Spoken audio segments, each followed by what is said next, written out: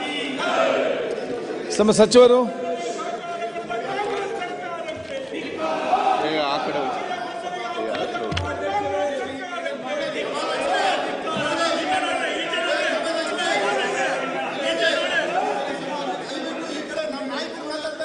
ಅಲ್ಲಿ ಗಮನ ಸರಿಸುವ ಪ್ರಾರಂಭ ಆಗಿ ಮುಗಿಲಿ, ಮತ್ತೆ ಆ ಕಡೆ ನಾವು ನೋಡುವಂಥದ್ದು ಅಲ್ಲ. ಅಲ್ಲಿ ಮುಗಿದ ತಕ್ಷಣ ನಿಮ್ಮನ್ನೇ ನೋಡ್ತಾ ಕೂತ್ಕೊಳ್ತಾನೆ. ನನಗೆ ಅಲ್ಲಿ ಗಮನ ಸರಿ ಸೂಚನೆ ನಾವು ನೋಡ್ಬೇಕಾ ಬೇಡವಾ?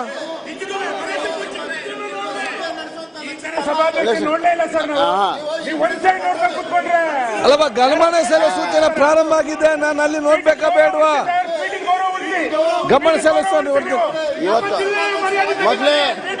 ಮೊದಲನೇ ದಿವಸನೇ ವಿರೋಧ ಪಕ್ಷದ ಧ್ವನಿಯನ್ನು ಹತ್ತಿಕ್ಕಿ ಪ್ರಜಾಪ್ರಭುತ್ವ ಕೊಲೆ ಆಯ್ತು. ಅವ್ರು ಉತ್ತರ ಕೊಡ್ಬೇಕು, ಆಗ್ತಾ ಇದೆ. ಮಂತ್ರಿಗಳು ಉತ್ತರ ಕೊಡ್ಲಿ. ಅವ್ರ ರಕ್ಷಣೆಗೆ ನಿಂತ್ರೆ ಹೆಂಗೆ? ಮಂತ್ರಿ ಸೈಡೆಡ್ ಆದ್ರೆ ಹೆಂಗೆ? ಅಲ್ಲ, ಮಂತ್ರಿಗಳು ಉತ್ತರ ಕೊಡ್ಬೇಕಲ್ಲ. ಕೇಳೋದು ಬೇಡ, ನೋಡೋದು ನೋಡಿ ಸ್ವಾಮಿ. ಮಂತ್ರಿಗಳೀಗ ನಿಮ್ಗೆ ಕೂಡ ಪ್ರಯೋಜನ ಉತ್ತರ ಕೊಡ್ತಾ ಇದ್ದಾರೆ. ನೀವೆಲ್ಲರೂ ಕೂಡ ಮಂತ್ರಿಗಳ ಉತ್ತರ ಕೇಳಿ. ಹರೀಶ್, ಖಂಡಿತವಾಗೂ ನಿಮ್ಮ ಕ್ಷೇತ್ರದಲ್ಲಿ ಕೂಡ ಇಂತ ತುಂಬಾ ಸಮಸ್ಯೆಗಳಿದೆ. ಮಂತ್ರಿಗಳ ಉತ್ತರ ನಿಮ್ಗೆಲ್ಲರಿಗೂ ಕೂಡ ಪ್ರಯೋಜನ ಆಗ್ತದೆ. ನ್ಯಾಯವನ್ನು ನಿರೀಕ್ಷೆ ಮಾಡ್ತೀವಿ. ಆಯ್ತು, ಈಗ ಜನರ ಪರವಾಗಿ ಶಾಸಕರು ಗಮನ ಸೆಳೆಯುವ ಸೂಚನೆ ಕೇಳ್ತಾ ಇರುವಾಗ ಜನಪರವಾಗಿ ಕೂಡ ಉತ್ತರವನ್ನು ತಾವು ಯಾಕೆ ಕೇಳುವುದಿಲ್ಲ? ಅದನ್ನು ತಾವು ಕೇಳಿಯಲ್ಲ. ಜನಪರವಾಗಿ ವಿಚಾರ ಕೇಳಿ ಹೊತ್ತು ಗಮನ ಸೆಳೆಯುವ ಸೂಚನೆ ತಕ್ಷಣ ಎಲ್ಲ ವಿಚಾರ ಕೇಳ್ತೇನೆ. ಈಗಾಗಲೇ ಮಾನ್ಯ ಲೈಂಗಿಕ ಮಹಾಸ್ವಾಮಿಗಳ ಪಠ್ಯ ಪುಸ್ತಕದಲ್ಲಿ ಏನು ಹಾಕಬೇಕು ಅಂತ ಇದೆ ಅದು ಅರ್ಥಪೂರ್ಣವಾಗಿದೆ, ಒಂದು ಕಡೆಗೆ ಇರಲಿ. ಆದ್ರೆ ಪಠ್ಯ ಪುಸ್ತಕ ಮೊದಲನೇ ದಿವಸನೇ ಮಕ್ಕಳ ಕೈಯಲ್ಲಿ ಇರೋದ್ರಿಂದ ಮೊದಲನೇ ದಿವಸನೇ ಮತ್ತೆ ಈ ವಿರೋಧ ಪಕ್ಷದ ಧ್ವನಿಯನ್ನ ಹತ್ತಿಕ್ಕಿ ಸಂದರ್ಭದಲ್ಲೂ ಸಾಧ್ಯ ಆದ್ರೆ ಪ್ರಜಾಪ್ರಭುತ್ವ ಕೊಲೆಯನ್ನು ಮಾಡ್ತಾ ಇದ್ದೀರಿ. ಕೊಟ್ಟಿದ್ದಾರೆ, ನೀವು ರಕ್ಷಣೆಯನ್ನು ಮಾಡ್ತಾ ಇದ್ದೀರಿ. ಒಳ್ಳೆ ಒಂದು ಸಮಿತಿಯನ್ನು ರಚನೆ ಮಾಡಿ ನೀವು ರಕ್ಷಣೆಗೆ ಹೋಗ್ತಾ ಇದ್ದೀರಿ. ದಯವಿಟ್ಟು ಆ ಕೆಲಸವನ್ನು ಮಾಡಬೇಡಿ. ಇವತ್ತು ನ್ಯಾಯ ಸಮ್ಮತವನ್ನ ಆ ಪೀಠದಿಂದ ಬಯಸ್ತಾ ಇದ್ದೇವೆ. ನ್ಯಾಯ ಕೊಡಿ, ಅನ್ಯಾಯವನ್ನ ಮಾಡೋದಕ್ಕೆ ಅವಕಾಶ ಮಾಡಿಕೊಡಬೇಡಿ. ಈ ಸಂದರ್ಭ ಅಲ್ಲ, ಈಗಾಗಲೇ ಈ ಪೀಠದ ಗೌರವ ಬಹಳ ದೊಡ್ಡ ಪರಂಪರೆ ಇದೆ, ಅದನ್ನು ಉಳಿಸಿಕೊಳ್ಳುವಂತ ಪ್ರಯತ್ನ ಮಾಡಿ. ನೋಡಿ, ಪರಮ ಪೂಜ್ಯ ಶ್ರೀ ಜಾನಯುಗಾಶ್ರಮದ ಸ್ವಾಮೀಜಿಗಳ ಪರವಾಗಿ ಚರ್ಚೆ ಮಾಡ್ತಾರೆ. ಅವಾಗ ಸ್ವಾಮೀಜಿಗೆ ಅದು ಗೌರವ ಕೊಟ್ಟಿದ್ದು ಕೇಳ್ಬೇಕಲ್ಲ. ಮಾತಾಡೋದು ಬೇರೆ ಮಾಡಿ. ನೋಡಿ, ಈ ರಾಜ್ಯದ ಶತಮಾನದ ಶ್ರೇಷ್ಠ ಸಂತರವರು ಅಂತವ್ರ ಇತಿಹಾಸವನ್ನ ಮುಂದಿನ ದಿನಮಾನದಲ್ಲಿ ಉಳಿಲಿ ನೋಡ್ತಾ ಇದೆ. ಈ ಕಡೆ ಒಂದ್ ಸ್ವಲ್ಪ ನೋಡ್ರಿ. ಈಗ ಪರಮ ಪೂಜ್ಯ ಸ್ವಾಮೀಜಿಗಳ ಬಗ್ಗೆ ಬಹುಶಃ ಕೇಳಿದ್ದಾರೆ, ಉತ್ತರ ತಾವು ಕೊಟ್ಟಿದ್ದೀರಿ. ಅವ್ರು ಹೇಳಿದ ಅಧ್ಯಕ್ಷರೇ, ಅವ್ರು ಉತ್ತರ ಕೊಟ್ಟಿದ್ದಾರೆ, ನನಗೆ ಅರ್ಥ ಆಗುತ್ತೆ. ಹೀಗೆ ಮಾಡಂತೇನು ಹೇಳೋದಿಲ್ಲ ನಾನು. ನೆಕ್ಸ್ಟ್ ಇಯರ್ದಲ್ಲಿ ಅವ್ರು ಏನೊಂದು ಕಮಿಟಿ ಫಾರ್ಮೇಷನ್ ಮಾಡಿದ್ದಾರೆ, ಆ ಎಲ್ಲ ಫೀಡ್ಬ್ಯಾಕ್ ತಗೊಂಡು ನೆಕ್ಸ್ಟ್ ಇಯರ್ದಿಂದ ಅದು ಅಳವಡಿಸ್ತಕ್ಕಂಥ ಪ್ರಾಮಾಣಿಕ ಪ್ರಯತ್ನ ಮಾಡಲಿ ಸರ್ಕಾರ. ಪ್ರಯತ್ನ ಮಾಡಲಾಗುವುದು ಸರ್. ಈಗ ಗಮನ ಸೆಳೆಯುವ ಸೂಚನೆ ಪ್ರಾರಂಭ ಆಗಿದೆ. ಆದ ತಕ್ಷಣ ನಿಮ್ಮೆಲ್ಲ ಮಾತುಗಳನ್ನು ಕೇಳ್ತೇನೆ. ಅದು ಅಲ್ಲಿ ತನಕ ಅವಕಾಶ ಮಾಡಿಕೊಡಿ. ಶ್ರೀ ಎಂ.ವೈ. ಪಾಟೀಲ್.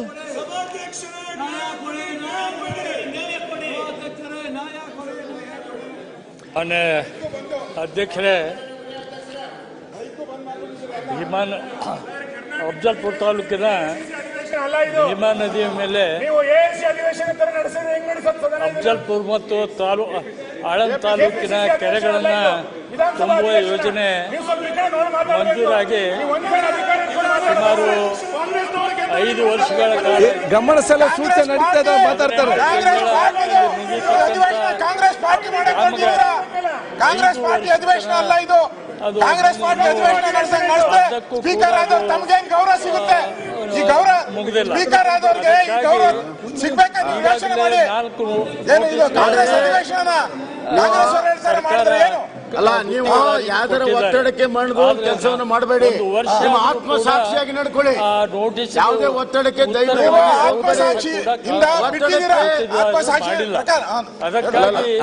ಒತ್ತಡಕ್ಕೆ ಮಣಿಯುವಂತ ವ್ಯಕ್ತಿ ಕುರ್ಚಿದ ಮೇಲೆ ಕೂತ್ಕೋಬಾರ್ದು. ನ್ಯಾಯಸಮ್ಮತವಾಗಿರೋದು ಮಾತ್ರ ಕೂತ್ಕೋಬೇಕು. ಆತ್ಮಸಾಕ್ಷಿಯಾಗಿ ನಡ್ಕೊಳ್ಳಿ. ಸಾಮಾನ್ಯ ಸಭಾಧ್ಯಕ್ಷರೇ, ನಿಮ್ಮ ಆತ್ಮಸಾಕ್ಷಿಯಾಗಿ ನಡ್ಕೊಳ್ಳಿ, ನ್ಯಾಯಸಮ್ಮತವಾಗಿ ನಡ್ಕೊಳ್ಳಿ. ಏನು ಪರಂಪರೆ ಇದೆ ಆ ಪರಂಪರೆನ ಉಳಿಸಿ ಹಾಳು ಮಾಡಬೇಡಿ. ಕರ್ನಾಟಕ ವಿಧಾನಸಭೆಯ ಪರಂಪರೆ ನಿಮ್ಮ ಕಾಲದಲ್ಲಿ ಹಾಳಾಯ್ತು ಅನ್ನುವಂತ ಅಪಖ್ಯಾತಿಗೆ ನೀವು ಹೋಗಬಾರ್ದು. ಇವತ್ತು ಫೌಂಡೇಶನ್ ಹಾಕಿದ್ದೀರಾ, ಆ ಫೌಂಡೇಶನ್ ಹಾಕಿದ್ದೀರಾ. ಇವತ್ತು ಅಪಖ್ಯಾತಿಗೆ ಇವತ್ತಿನ ಸದನ ಅಪಖ್ಯಾತಿಗೆ.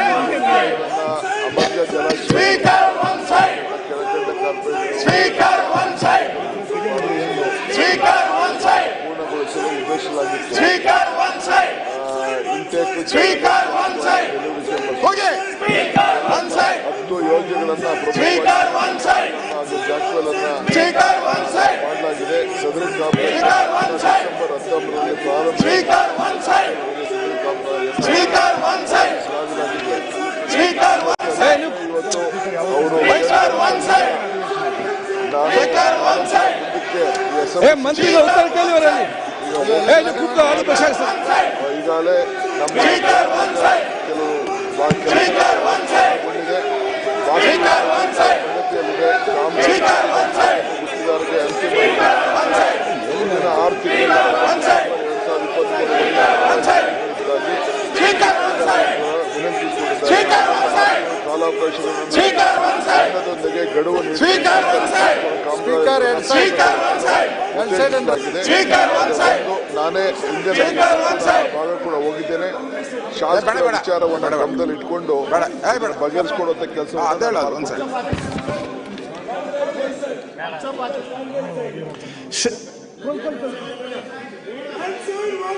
Speaker one side, speaker Congress side, ಆ ಗುತ್ತಿಗೆದಾರರು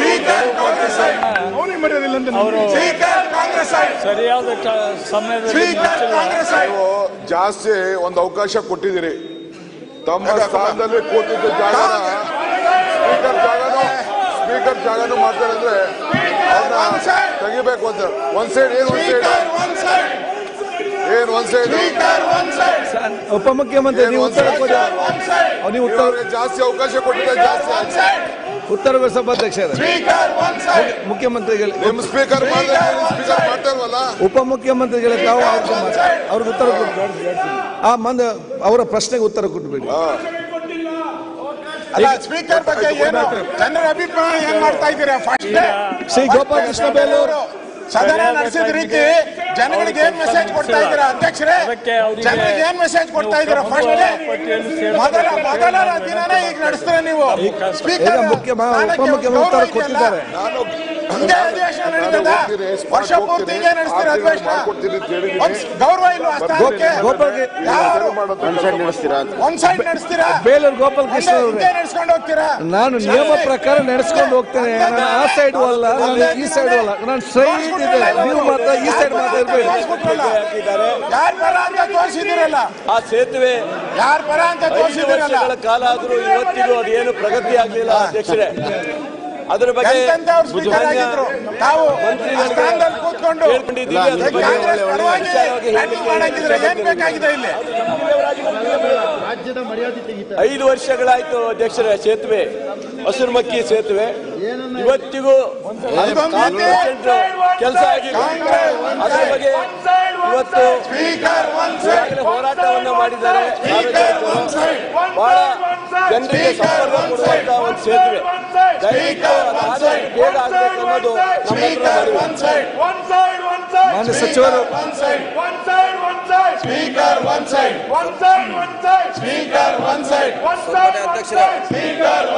ವಿಳಂಬ ಆಗಿತ್ತು ನಿಜ.